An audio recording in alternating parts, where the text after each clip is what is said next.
कैसे हैं आप सभी? आशा करते हैं आप लोग बहुत बढ़िया होंगे। तो चलिए आज के वीडियो में हम लोग जानने वाले हैं एनसीईआरटी क्लास 10th के रचनावली 3, ठीक है, जिसमें दिया गया है चैप्टर दो चर वाले रैखिक समीकरण युग्म। तो सबसे पहले हम लोग समझेंगे कि दो चर वाले रैखिक समीकरण युग्म किसको कहते हैं, ठीक है, मतलब कि दो चर वाले रैखिक समीकरण किसे कहते हैं वो आज पहले हम लोग समझेंगे चैप्टर पढ़ने से पहले, ठीक है। तो सबसे पहले हम लोग समझेंगे कि दो चर वाले यानी कि चर किसको कहते हैं, अचर किसको कहते हैं, ठीक है। तो चर मान उसको कहते हैं जिसका मान हमेशा चेंज होते रहता है, ठीक है, मतलब कि x का जो है x y z इस तरह से होते रहता है और इसका मान हम कुछ भी दे सकते हैं, 1 2 3 4 5 6 7 8 9 10 कुछ भी दे सकते हैं।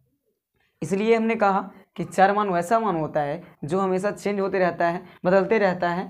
x जगह पर हम 1 भी दे सकते हैं, 2 भी दे सकते हैं, या फिर हम सोल्व भी किए मैथ वगैरह कुछ भी, तो x बराबर कभी कभी 1 आ जाता है, 2 आ जाता है, 0 आ जाता है ना, तो चेंज होते रहता है। इसलिए हम कहें कि वैसा मान जो हमेशा बदलते रहता है उसे चर मान कहते हैं। और अचर मान किसे कहते हैं? वैसा मान जो कभी भी बदलता नहीं है, सिर्फ आज ही नहीं कभी भी वो नहीं बदलेगा, उसे ही अचर मान कहते हैं। जैसे एग्जाम्पल में वही 1 2 3 4 5 6 7 8 9 10 कोई भी दे दीजिए, 0 से लेकर के अनगिनत जो गिनती की संख्या होती है ना वो सारे क्या हैं, तो अचर मान है। समझ में आ रहा होगा। चलिए तो दो चर बोला है ना, तो हम लोग दो को चर लेंगे, ठीक है। ज़्यादा चर्चा तो होती है एक्स वाई पे, लेकिन हम लोग चलिए सारे पे चर्चा करेंगे, ठीक है। दो चर यानी कि एक्स और वाई क्या है, ये दो को चर है, ठीक है। और दो चर वाले रैखिक समीकरण, रैखिक मतलब होता है एक घात वाला, रैखिक मतलब क्या होता है, एक घात वाला, ठीक है। और समीकरण बोला है लास्ट में, तो समीकरण यानी कि बराबर में जीरो होना ही चाहिए, उसे ही बोलेंगे, ठीक है। देखिए अब हम लोग समझेंगे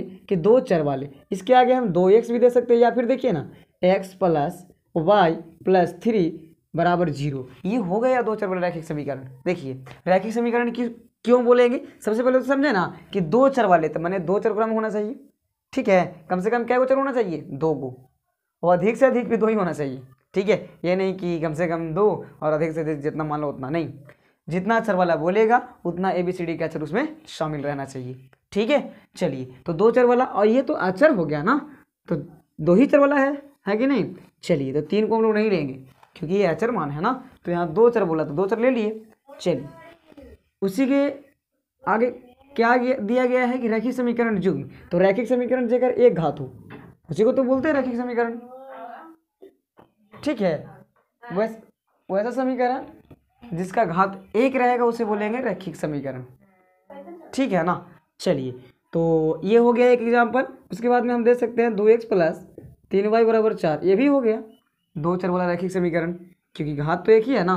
चलिए तो आशा करते हैं रैखिक समीकरण यानी कि ये शब्द के बारे में आपको कुछ मालूम हुआ होगा, है ना। चलिए तो दो चर यानी कि दो को ABCD के अक्षर, और वाले के तो वही हो गया दो चर वाले रैखिक समीकरण। मैंने रैखिक के मतलब समझ रहे हो, जिसका घात 1 होना चाहिए, है ना, हमेशा देखिए तो एक ही घात ना है दोनों जगह, बिल्कुल। उसके बाद में समीकरण बोला है, समीकरण के मतलब होता है बराबर में कुछ ना कुछ रहेगा, उसी को बोलते हैं समीकरण। और बहुपद एक होता है तो ये नहीं रहेगा तो ये बहुपद कहला गया, मैंने बराबर के उस साइड कुछ ना रहे, RHS में कुछ ना रहे तो वो बहुपद कहलाता है, ठीक है। चलिए अगर RHS में कुछ आ गया तो क्या कहलागा, समीकरण। इसलिए देखिए यहाँ भी बराबर में कुछ दिए हैं ना।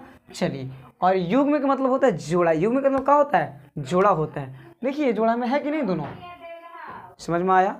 तो आशा करते हैं यही वीडियो आपको समझ में आ गया होगा, तो मेरे चैनल को सब्सक्राइब करें, लाइक करें और शेयर करें। चलिए अब पढ़ते हैं नए अंदाज में एक्सरसाइज को पलटते हैं, ठीक है। 3.1